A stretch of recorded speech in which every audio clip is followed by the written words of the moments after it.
Salmo 118. Bueno, pues, ¿qué les parece si ponemos nuestra vista en el Evangelio según San Marcos? Vamos a buscar el capítulo 4.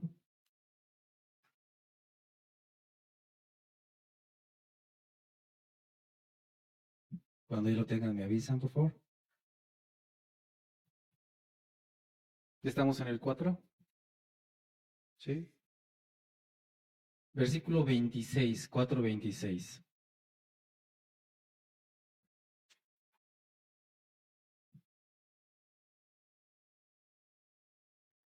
Dice la palabra del Señor. Jesús continuó. El reino de Dios, ¿cuál reino? El reino de Dios se parece a quien esparce semilla en la tierra, sin que éste sepa cómo, y ya sea que duerma o esté despierto día y noche, brota y crece la semilla. La tierra da fruto por sí sola, primero el tallo, luego la espiga, después el grano lleno de espiga, y tan pronto como el grano está maduro, se le mete la hoz, pues ha llegado el tiempo de la cosecha. Como podemos ver a primera vista, esta es una parábola, ¿cierto? Esta parábola, como vemos en el resto de las parábolas, tienen una enseñanza implícita, que esta enseñanza es muy específica y es utilizando ejemplos de la vida cotidiana. No son animalitos que hablan, como en el caso de las fábulas, sino son hechos de la vida cotidiana que no son reales. Es decir, que no son situaciones que han pasado, no son históricas, sino son situaciones de la vida cotidiana que traen una enseñanza, ¿sí? Es decir, si dice que hay un sembrador que esparce semilla, no está diciendo el señor fulanito que es el que esparce la semilla, sino es un hombre cualquiera, una semilla, campo, crecimiento, son cosas naturales, pero que apuntan a una verdad espiritual. La verdad espiritual que este pasaje nos va a mostrar hoy es acerca de el reino de Dios. El reino de Dios. Nos va a dar algunas características del reino de Dios, pero también nos va a dar, nos va a enseñar el proceso del reino de Dios.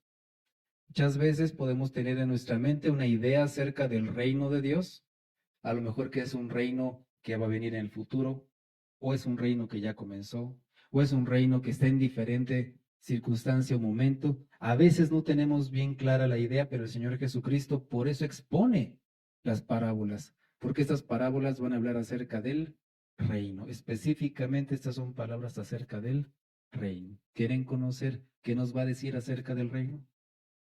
Bueno, específicamente esta parábola nos va a hablar algo muy importante del reino y eso está en el versículo 28. Dice el 28, la tierra da fruto. ¿De qué manera da fruto? Por sí sola. Esta es la idea principal de esta parábola. No es la única, pero es la principal. La tierra da fruto por sí sola. Vamos a orar.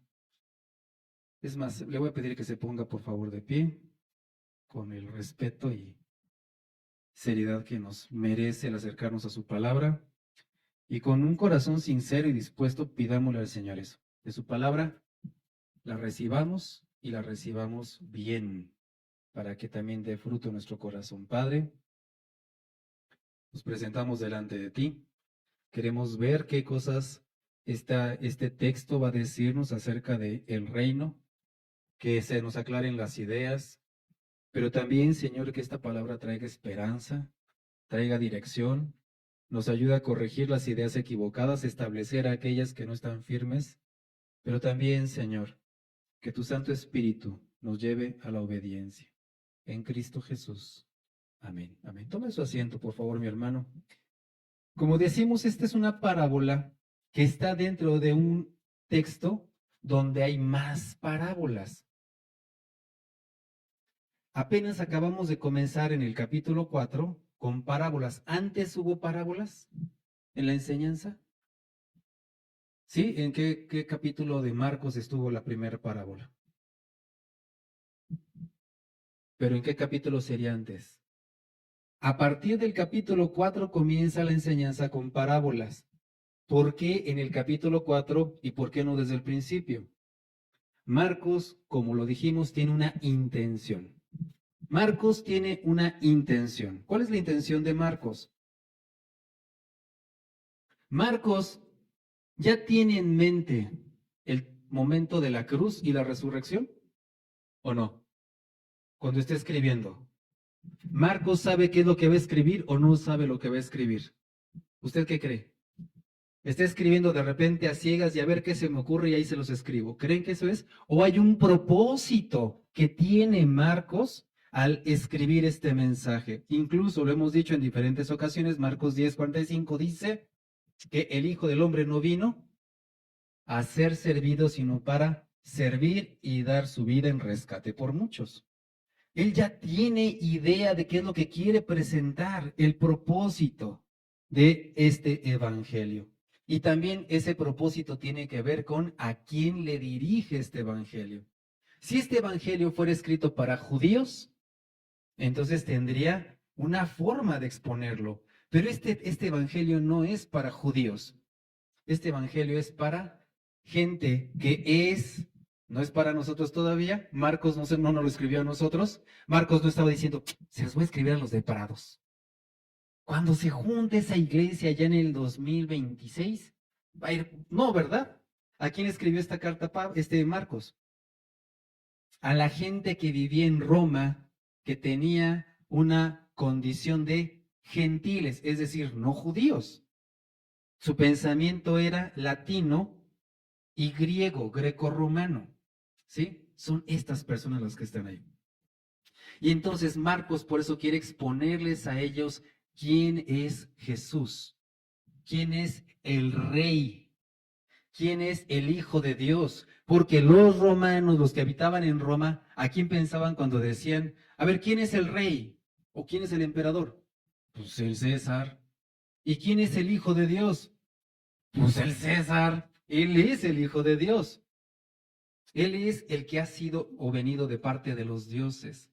Es un hijo de Dios. Así era visto y por eso hasta celebraban Dominus Dei, el día del Señor, pero no el Señor algún dios, sino del emperador. Así era como celebraban ellos en ese tiempo. Y cuando escuchaban la palabra evangelio, ¿qué escuchaban los romanos cuando decían evangelio? Ay, nos van a hablar de cosas de la Biblia. No. ¿Qué pensaban cuando escuchaban la palabra evangelio? Las buenas noticias del reino, del imperio. Una buena noticia para la gente del imperio era que ya habían ganado una batalla, que ya habían conquistado un terreno, un territorio, que ya habían vencido a los enemigos, o que iban a bajar los impuestos. ¿Eso sería una buena noticia? ¿Sí? Entonces, ese es el evangelio. Cuando ellos escucharon, este es el evangelio de Jesucristo, o el evangelio de Jesús, el Hijo de Dios, evangelio de Jesús, el Mesías, ¿qué estarían pensando esa gente que vivía en Roma? ¿Evangelio de quién? De Jesús. ¿De Jesús? ¿Así no se llama el emperador? Ese no es su nombre. ¿Él de dónde es? ¿De qué familia? No, pues de judíos. ¿Judíos? ¿De Judea? ¿Cómo crees? ¿De ahí va a venir un emperador? Para nada. Por eso la imagen que está presentando Marcos es ir desglosando quién es este rey, el evangelio del reino. Y este rey no vino para venir montado en un caballo con un gran séquito de ejército, con gente que le está haciendo caravanas, con grandes vestimentas, sino este rey vino para servir y no ser servido. No vino para sacrificar personas, sino para sacrificarse él mismo. ¿Para qué se vino a sacrificar? Para rescatar a los muchos. Estaban acostumbrados que los emperadores también se iban a la guerra, pero ellos no estaban al frente de la batalla poniendo el cuerpo. Ellos eran estrategas militares desde atrás dirigiendo a las huestes. Pero este rey, para empezar, no viene con un gran séquito. Este rey incluso empieza a reclutar gente sumamente humilde, pescadores del mar de Galilea. Es lo que nos dice el Evangelio. Él cómo empezó, primero empezó su preparación en el desierto, ¿lo recuerda? ¿Qué pasó en el desierto? Ahí se enfrentó contra Satanás que lo quería tentar muchas veces y en todas las áreas, y en todas las áreas él salió victorioso. Y una vez que salió victorioso, el Espíritu Santo inmediatamente va y lo lleva. Más bien, después del bautismo, el Espíritu Santo lo lleva al desierto y después del desierto empieza su ministerio. Y en el ministerio su proclamación es: arrepiéntanse, porque el reino de los cielos ya llegó, es la hora, es el momento, es la cita divina donde Dios hace una cita con la humanidad para presentar el verdadero reino, no Roma, no el imperio, el verdadero reino de Dios. ¿De qué nos está hablando entonces el Evangelio de Marcos? Del rey de ese reino, pero que viene como un siervo para servir y para rescatar con su propia muerte. Ese es el mensaje de Marcos. ¿Y la gente lo entendió? Por lo menos los fariseos no. Los fariseos no entendieron ese mensaje. A los fariseos se les hacía extraño cómo es que este hombre que sabe de escritura, este hombre que habla con tal autoridad, se empiece a rodear con gente tan simple, gente tan de poca calidad moral. Porque ¿a quién llamó Jesucristo después de haber llamado a 4 pescadores? ¿Quién fue el siguiente en ser llamado? ¿Lo recuerda? Un recaudador de impuestos. O sea, una persona con muy mala reputación, rechazado por toda la sociedad. Era un traidor, visto como un traidor. ¿Cómo es posible que un traidor de nuestra nación sea llamado para participar en este reino? ¿Esas personas tenían lugar en el reino de los cielos? En el mensaje de Marcos es un sí rotundo. En la cabeza de los fariseos es definitivamente no. ¿Por qué come con pecadores? ¿Por qué come con prostitutas? ¿Por qué va a tocar leprosos? ¿Por qué? ¿Qué no sabe que ellos son inmundos? O sea, ¿en verdad eso es lo que va a hacer este hombre? ¿Qué está haciendo con nuestra estructura y religión? Le está poniendo de cabeza. ¿Pero por qué? Porque Él viene a presentar el verdadero reino. Esta parábola es acerca del reino. Después de que Jesús sana primero a una persona que está endemoniada, o la libera primero, y después empieza a hacer varias señales en medio del pueblo de Israel, ustedes se dan cuenta que los fariseos están atentos a las cosas que está haciendo, no para escuchar el mensaje, no para ver el testimonio, sino para denostarlo, para decirle está equivocado, está mal, eso no es cierto, eso no nos enseñaron nuestros padres, eso no dice la ley, eso no se puede hacer. Cuando Jesús de repente está con sus discípulos atravesando un campo y ellos están arrancando espigas para comer, ¿cómo lo ven los fariseos? ¿Bien o mal? Terrible. ¿Cómo es posible que este hombre sea sacrílego del santo día de reposo? Y el Señor Jesucristo les explica, pero ellos no entienden. Ellos no entienden lo que significa realmente el día de reposo.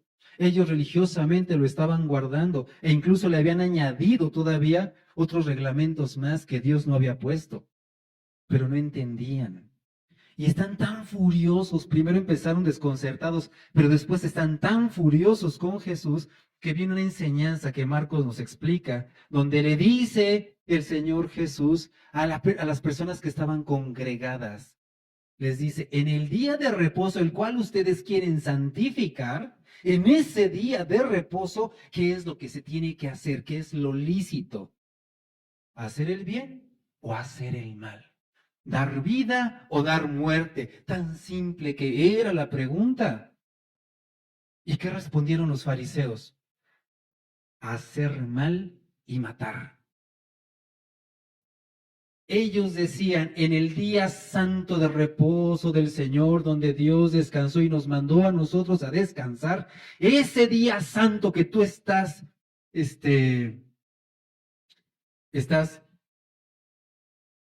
profanando, gracias por la palabra, aquí está mi apuntador, ese santo día que tú estás profanando, ese día es bueno matar, es bueno hacer el mal. ¿Se dan cuenta que hay en la cabeza de estos fariseos una idea completamente torcida y equivocada de lo que era el reino? Y no solamente eso fue lo peor que hicieron, tramar para matar a Jesús. El siguiente paso que hicieron, después de confabularse para matarlo, fue poner en entredicho la reputación de Dios mismo. ¿Cómo lo hicieron? ¿Cómo que pusieron en duda la reputación de Dios? ¿Cómo fue que trastocaron algo tan santo? Muy fácil, cuando el Señor Jesucristo está haciendo las señales por el Espíritu Santo, de repente, ¿qué fue lo que dijeron ellos? Este no hace ninguna señal si no es por Satanás, Belcebú. Por eso dice el Señor Jesucristo, estos ya están definitivamente perdidos. Ya no se les puede decir nada de manera directa y clara porque no entienden, porque no reciben, porque la semilla que se siembra en sus corazones no está cayendo en nada porque es pura piedra. Por eso a partir de ese momento el Señor Jesucristo va a empezar a hablar en parábolas. Parábolas que son muy simples de entender, pero difícil de encontrar el significado. Empieza a hablar en parábolas a toda la gente y toda la gente dice, ok, ya entendí la historia, pero ¿qué significa esa historia? Pues no sé qué significa, ya me voy. Pero hay un pequeño grupo que se queda. Se acerca con los 12, va con Jesús y le preguntan al maestro, maestro, ¿qué significa esa parábola? ¿Qué significa eso que acabas de decir? ¿Qué significa que una persona haya sembrado una semilla y que hay 4 terrenos diferentes? Yo entiendo eso, porque también eso a mí me pasa cuando veo que están sembrando. Veo que a veces cuando echan el porvoleo, la semilla, unas semillas caen en terreno donde no está preparada la tierra, llegan los pájaros e inmediatamente se la comen. Lo he visto. Pero ¿eso qué tiene que ver con nuestra vida? Y el Señor les dice, a ustedes les estoy hablando en parábolas, para que escuchando no entiendan. Pero a los que tienen el corazón dispuesto, a ellos se les va a revelar los misterios del reino. El Señor iba a hablar misterios en parábolas. El propósito de la parábola entonces es exponer una verdad en un ejemplo simple, pero detrás de ese ejemplo hay un misterio, el misterio del reino. Algo que Dios dijo, no quiero que nadie lo vea, o simplemente es algo que Dios está esperando mostrarlo para que la gente pudiera recibirlo. ¿Quién iba a recibir ese mensaje misterioso? No es un mensaje misterioso, es una verdad del reino. ¿Quién iba a recibir? ¿Cualquier persona? No. Unos iban a recibirlo, pero no iban a entender nada, como aquellos pájaros que se coman la semilla. No entendieron, ni siquiera fue para que hiciera por lo menos 2 segundos en el piso. Llegó inmediatamente la semilla, inmediatamente llegó el pájaro y se la llevó. ¿Qué entendieron esas personas? Nada. ¿Hubo profundidad para esa semilla en esa tierra? No. Siguiente, entre piedras. Entre piedras hay un poco de tierra. ¿Hubo ahí una semilla que pudo germinar? Sí, pero la profundidad, ¿cómo era? Mínima. ¿Qué le pasó a esa semilla? Se secó. No tuvo raíces. Brotó rápido, pero inmediatamente se secó. Pero otra sí cayó en una tierra mejor preparada, pero no totalmente preparada porque también había maleza, cardos y espinas que crecen más rápido, mucho más rápido. ¿Y qué hacen estas plantas? Crecen y inmediatamente tanto absorben nutrientes como agua, como sol y ahogan la otra palabra. ¿Qué profundidad tuvo esa palabra? poca también, pero hubo otro que fue buena tierra. ¿Qué profundidad tuvo esa buena tierra? ¿Hasta dónde llegó esa semilla? Lo suficientemente profundo, y la tierra fue lo suficientemente fuerte para abrazar esa semilla y mantenerla a pesar de que no sabía lo que significaba esa semilla. Pregunta, ¿qué diferencia hay entre la primera semilla que cae en el camino, la segunda semilla que cae entre las piedras, la tercera semilla que cae entre espinos o la cuarta semilla que cae en buena tierra? ¿Qué diferencia hay en la semilla? ¿Hay diferencia? No hay ninguna diferencia, la semilla sigue siendo la misma, potencialmente con vida, pero solamente puede dar vida en un buen terreno. Y luego dijo el Señor Jesucristo, una lámpara no se pone debajo de una cama, ni tampoco debajo de un almud, no se puede poner ahí, sino se pone ¿dónde? En una repisa para que alumbre a todos. Pero desafortunadamente en nuestras versiones en español no se ve la riqueza del lenguaje y nos dice nuestros textos bíblicos. Veamos cómo lo dice el 21, ¿verdad? Creo que es el 21. Dice el texto en el 21, también les dijo, ¿acaso se trae una lámpara para ponerla debajo de un cajón? ¿Acaso se trae? Cuando leemos nosotros, ¿acaso se trae? Significa que alguien va por una lámpara, la trae y la pone. Pero eso no dice el texto original. En el lenguaje original, ¿saben qué dice? ¿Acaso la lámpara, no una lámpara cualquiera, hay una lámpara específica, esa es la lámpara, no una, sino específicamente la lámpara. No es cualquiera, es esa.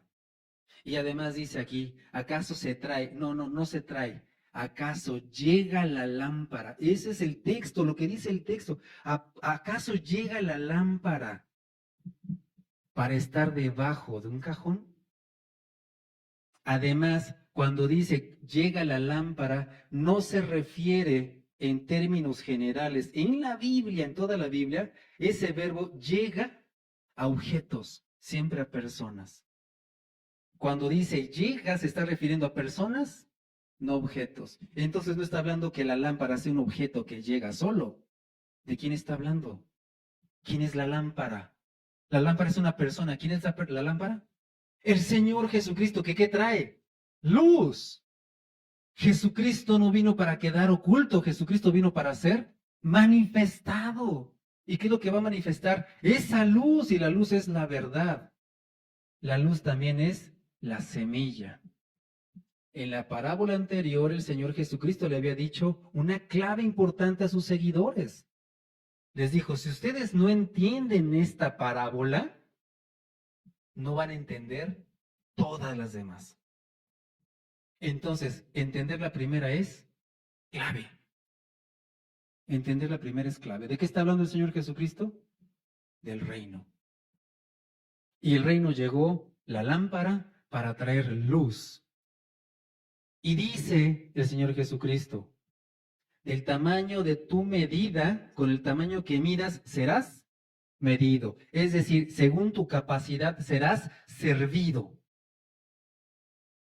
Pero ¿qué crees? No solamente a tu medida se va a servir. Si a tu medida le cabe 1 litro, ¿cuánto te va a ser puesto? ¿1 litro nada más? Más todavía. Le vamos a echar hasta que sobreabunde. Extra, te vamos a poner un extra. Si nada más mi medida es un dedal, ¿cuántas gotas me van a caber? Si mi medida es un tinaco, ¿cuánto me va a caber? Dependiendo tu medida, así te será servido. En la medida que recibas la luz, en medida que recibas la semilla, en la medida que lo profundo que caiga, tú que eres buen terreno, en esa medida va a haber fruto al 30, al 60 o al 100. Va a caber poco, mucho o muchísimo. En la medida que tú te acerques a esa luz, en la medida que tú recibas esa semilla, será proporcional a lo que recibas de verdad, de revelación. ¿Cómo puedo ser una persona que es considerada buena tierra? La buena tierra recibió la semilla. ¿Con qué profundidad? Suficiente para que la semilla permaneciera dentro. Si llegaban los pájaros, ¿se la iban a comer? No. ¿Por qué? Porque tenía suficiente suficiente terreno para permanecer. ¿Qué es lo que iba a hacer la semilla entonces en la tierra? Permanecer. La clave, mis hermanos, para ver qué tanto estamos nosotros en la verdad es cuánto permanecemos en ella. Cuánto la palabra permanece. Si vienen los pájaros y se la comen, ¿nuestra capacidad fue mucha o fue nula? Nula completamente. Incluso el Señor Jesucristo les dice, el que tenga oídos para oír, oiga. Nada más se está refiriendo a prestar atención. Cuando el Señor está diciendo, el que tenga oídos para oír, oiga, ese oiga, está implícito la obediencia a lo que se oye. Si yo recibo una instrucción y digo, bien, ya te escuché, pero no lo voy a hacer, entonces ¿esa instrucción sirvió de algo? De nada, de nada. ¿Quiénes son aquellos que están manifestando una fe verdadera? Aquellos que oyen y obran. Diría Santiago, ¿dices que tienes fe? Ah, muy bien, escuchaste entonces y crees que Dios existe. Muy bien, y que Dios hace. Muy bien, perfecto. ¿Qué crees? Estás igualito que los demonios, porque ellos también creen, pero no hacen nada. Lo único que hacen es temblar de miedo, pero nunca están dispuestos a obedecer. Si tu fe nada más es creer, estás al nivel de los demonios, diría Santiago. Porque la verdadera fe es la fe que obra, la fe que produce, la fe que responde a la verdad escuchada. ¿Cuántas veces nos habrán dicho nuestras mamás, es que a ti te entra por un oído? ¿Y qué sigue? ¿Qué dice esa parábola de la palabra que entró por el oído? Marcos 18:15. Hubo una palabra que entró por el oído derecho y después de dar 2 vueltas en el cerebro salió por el oído izquierdo. Ese tipo de enseñanza que no tiene permanencia, ¿es buena tierra? No. ¿Esa es una medida amplia? No. Porque el que tiene una poca medida, dice el Señor Jesús, esa poca que tiene, se le quitará. ¿A qué está apelando el Señor Jesucristo? No solamente escuchar, sino a abrazar esa verdad y que en su momento esa verdad dé fruto. Ese es el punto de este mensaje hasta este momento. Después, cuando llegamos específicamente a este lugar donde dice Jesús continuó, el reino de Dios, ojo, porque nos está hablando acerca del reino de Dios, versículo 26, el reino de Dios se parece, es semejante a, y va a poner una situación. ¿A qué es semejante? Aquí un hombre X, aquí no está especificando un hombre, simplemente que una persona llega y esparce semilla. Ni siquiera siembra, esparce la semilla. ¿En dónde? En la tierra. ¿En dónde está poniendo el foco Marcos en este caso? ¿En el hombre que siembra o en la tierra en la que cae? Porque dice el texto, sin que éste sepa cómo, ¿quién es este? El que echó la semilla. Sin que este hombre sepa cómo, ya sea que duerma o que esté despierto, ya sea de día o de noche, ¿qué pasa con la semilla? Brota y crece. ¿Este hombre es consciente de lo que está pasando? No, este hombre simplemente hizo lo que tenía que hacer, sembrar la semilla. Y después, seguir su vida de manera cotidiana. ¿Qué hace una persona que quiere ver que brote la semilla? Echa la semilla y se va a dormir. O al día siguiente la regará, cortará la maleza, a lo mejor está observando la cosecha o la siembra y hace lo que tenga que hacer. Pero ¿cuánto tiempo pasa sin que vea nada en la tierra? ¿Cuánto tiempo pasará? ¿Es inmediato que yo sembrando la semilla a la mañana siguiente ya hay una planta? No. ¿Cómo están los niños con su ejercicio del frijol en el frasquito con algodón? Es más, no quieren perder de vista. Ya vente a comer, sí, ya casi. Es que quiero ver qué pasa. ¿Y qué pasa con el niño? Está todo emocionado y después está todo frustrado porque no pasa nada. Al día siguiente se levanta y bueno, ya se le cayó la cascarita al frijol. ¿Y ese será bueno o será malo? De repente el niño no sabe qué está pasando. Pero realmente el niño, a pesar de que esté atento, no depende de él que esa semilla crezca. Y cada vez que hay algo en esa semilla, un cambio, ¿qué dice ese niño? ¡Wow! Mamá, por fin, ya se puso verde. Mamá, mira, ya le salió, ¡ay! Ya le salió un frijol. No, hijo, no es un frijol, apenas le está saliendo un tallito. Y viene la emoción. Pero él lo puede percibir si es que se le queda mirando y se esfuerza. Señor, Señor, yo te pido que crezca otro poquito más, déjame ver algo. ¿Va a pasar algo?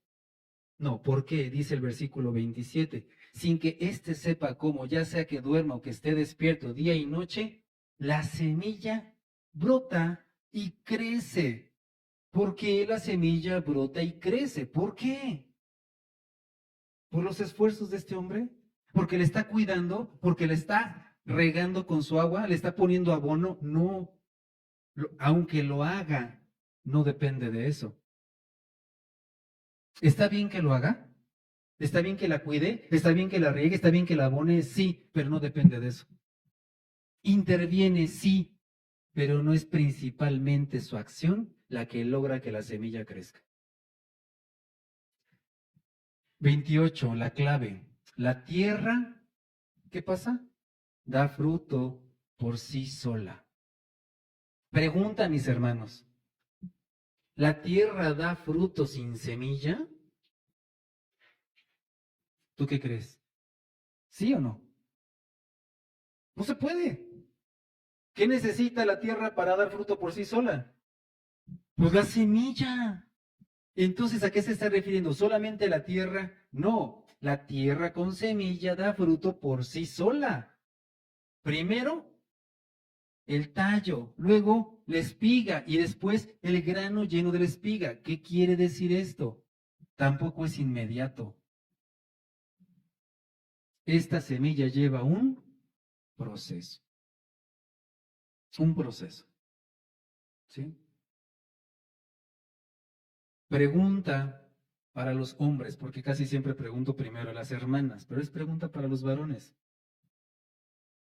Bueno, pregunta a las hermanas sobre sus esposos, mejor dicho. Porque si le preguntamos directamente a los varones, a lo mejor se pueden evaluar muy mal. Los varones van a decir, no, soy de lo peor. No, mejor que las esposas sean las que den testimonio de lo valientes, esforzados, caballerosos que son sus maridos. Hermanas, también incluso hasta sus hijos.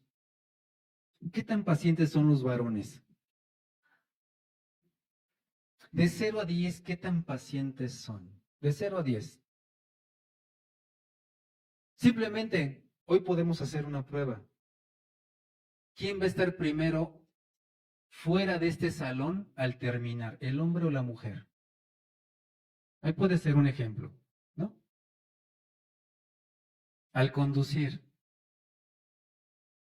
al que esté la comida. ¿Ya casi? ¿Ya vamos a comer? Oye, ¿qué onda? Yo me tengo que ir a trabajar o yo tengo que hacer tal cosa. ¿Qué tan pacientes son los varones? ¿Qué tan pacientes son las mujeres?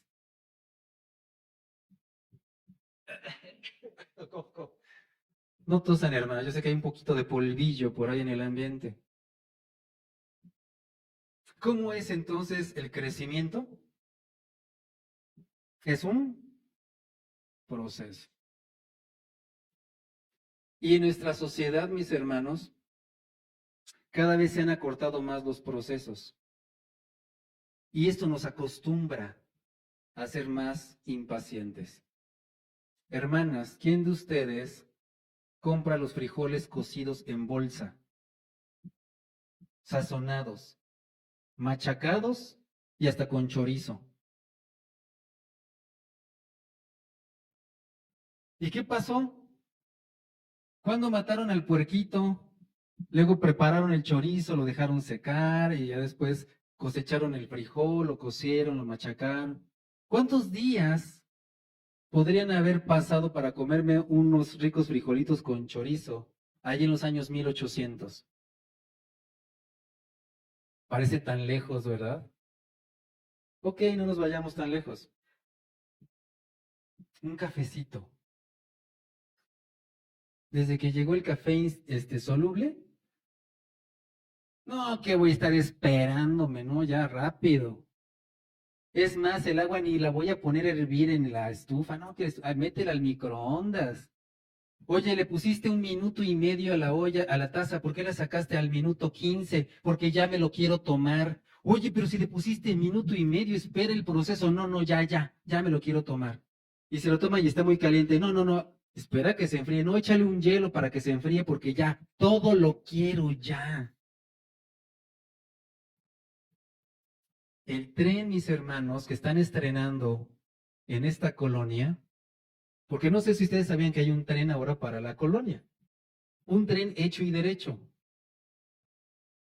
¿Saben cuánto tiempo se tarda en salir cada tren? Media hora. Cada media hora sale el tren. A veces 31 minutos, como aquel programa de Chavitos de hace unos años, 31 minutos.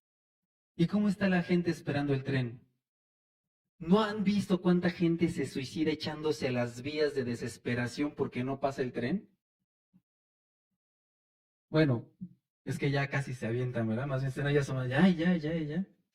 Imagínese usted, esperar media hora el tren. Eso es de locos.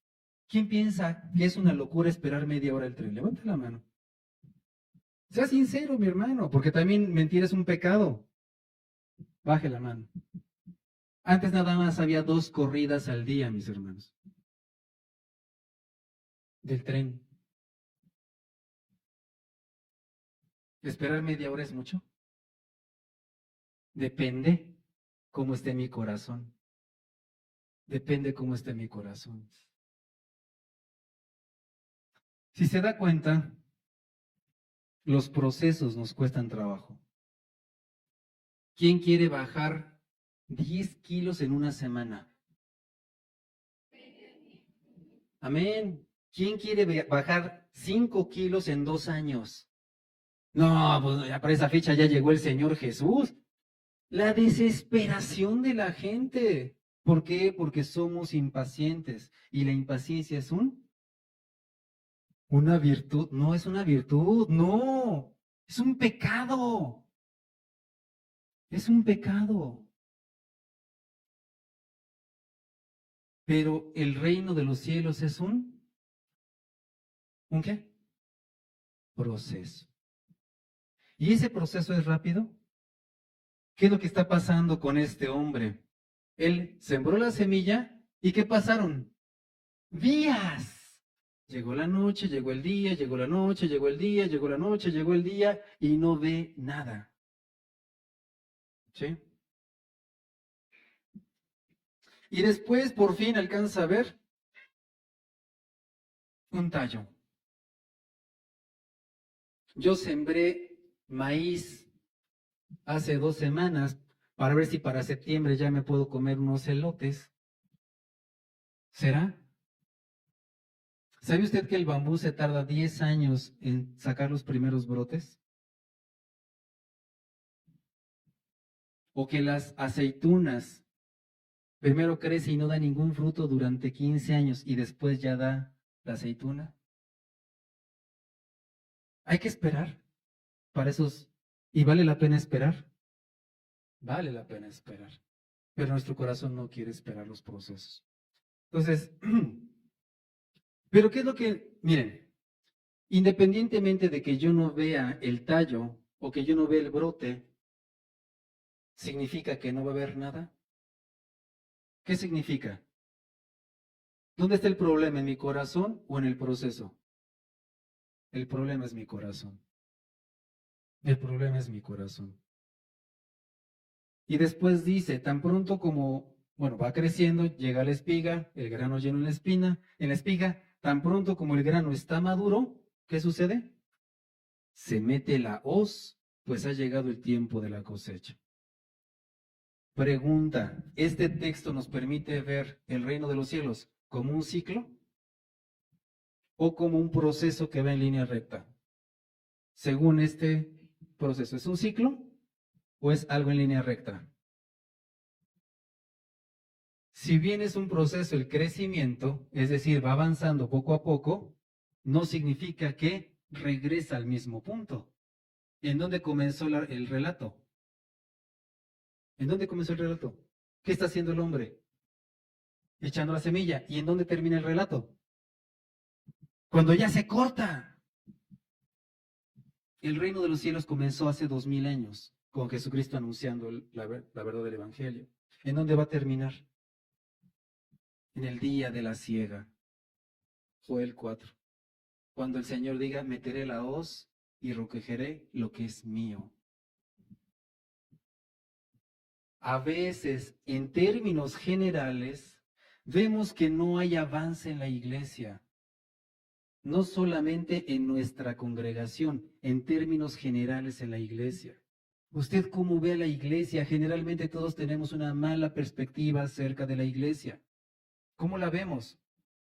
Floja, necia, no avanza, no pasa nada, a la gente se le habla, no entiendo, no escucha. ¿Lo ha visto así? ¿Cuál es su opinión con respecto a la iglesia? ¿Buena o mala? Honestamente, ¿la ve con esperanza?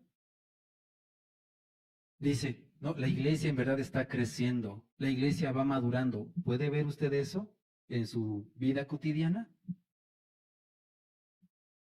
¿Y qué pensamos? Pregunta, ¿cómo la ve Cristo a su iglesia? ¿Cómo ve Jesús a la iglesia? El Señor Jesús está pensando, ya me arrepentí, con esta no me caso. No, no, no, así como está, le digo y no entiende, no avanza. Tengo que volver a regresar 5 pasos con él. No, Padre mío, hazme otro pueblo, porque este de plano sí está mal, mal. ¿Eso piensa el Señor Jesucristo? ¿Qué es para Jesucristo la iglesia? Su amada, ¿quiere ver ejemplos de ello? ¿Cómo le habla Pablo a los corintios? ¿Cómo le habla Pablo a los tesalonicenses? ¿Cómo le habla Pablo en cada carta a las que va dirigiendo? ¿Cómo le llama Juan a los lectores de la carta? ¿Cómo les dice? Amados, amados. ¿Y lo dicen de dientes para afuera o los dicen con el corazón en la mano? Amados. Y es un reflejo del amor de Dios por su iglesia. ¿Dios ama a su iglesia? Amén. El reino de los cielos es un proceso. ¿En qué parte del proceso estaremos como iglesia? No lo sabemos, pero nos estamos acercando cada vez más al día de la siega. Al día de la siega.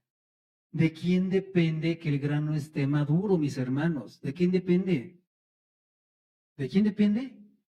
De Dios, no de mí. Porque este hombre no hace nada, nada extraordinario para que esto suceda. No le mete bioingeniería para que la semilla crezca más rápido, no. ¿Quién es el que tiene el poder de hacerla crecer? Dios, ¿en dónde? En esa buena tierra. En esa buena tierra. Esto aplica a 2 sentidos, a la iglesia en toda su historia, a la iglesia local, pero también, ¿qué cree? al individuo.